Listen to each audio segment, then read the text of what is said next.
எங்களை எவ்வளவு கொடுமைப்படுத்தினீங்க. பொன்மனச்செம்மல் புரட்சி தலைவர் எம்ஜிஆர் இந்த இயக்கத்தை துவக்கின்ற பொழுது எவ்வளவு பிரச்சனை உண்டாக்குனீங்க, அவ்வளவு தடைகள், அதையெல்லாம் தகர்த்தெறிந்து ஆட்சி விடத்திலே அமர்ந்து சிறப்பான ஆட்சி கொடுத்தார். இதே புரட்சி தலைவர் அம்மா அவர் இந்த கட்சியை துவக்கின்ற பொழுது எவ்வளவு பிரச்சனை சந்தித்தார்.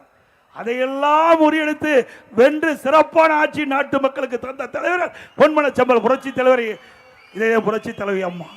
அதே வழியில் அம்மா மறைவுக்கு பிறகு நான் முதலமைச்சர் பொறுப்பேற்கின்ற பொழுது எவ்வளவு சோதனையை நான் சந்தித்தேன் என்று அறிவிச்சவர் பெஞ்சமின் அவர்களுக்கு இங்கே தெரியும். சட்டமன்றத்தில் கொஞ்சம் கலாட்டாவா? சட்டமன்ற மாமன்றம், அந்த மாமன்றத்தில் மேதக ஆளுநருடைய ஆணைக்கு இணங்க சட்டப்பேரவை தலைவர் என்னிடத்தில் ஒரு உத்தரவை பிறப்பித்தார். நீங்க முதலமைச்சர் ஆகிட்டீங்க, இன்னைக்கு பெரும்பான்மையை சட்டமன்றத்தில் நிரூபித்து காட்டுங்கிறார். அந்த பெரும்பான்மை நிரூபிக்கின்ற பொழுது திரு ஸ்டாலின் தலைமையில் இருக்கின்ற சட்டமன்ற உறுப்பினர்கள் சரியான கலாட்டா, எங்களுடைய மேஜை மீது ஏறி டான்ஸ் ஆடுறாங்க. சட்டமன்றத்தில் எல்லா தொலைக்காட்சியிலையும் பார்த்துருப்பீங்க. எங்களுடைய சட்டப்பேரவை தலைவர் அந்த புனிதமான நாற்காலிருந்து கீழே தள்ளி அந்த இருக்கையில் போய் திமுக எம்எல்ஏ அமர்றார்.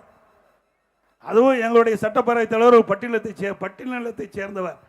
அப்படி என்ற ஒரு காரணத்தினால்தான் அவரை கீழே தள்ளி அந்த புனிதமான நாற்காலியிலே போய் திமுக நபர் அமர்கிறார். அப்படிப்பட்ட ஒரு அலங்கோலமான நிகழ்ச்சி திமுக காரர் செய்த சதி.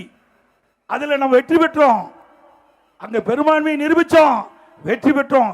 அது தாங்க முடியாத ஸ்டாலின் சட்டை கிழிச்சிட்டு நடு ரோட்டில் வீதியிலே போனார்.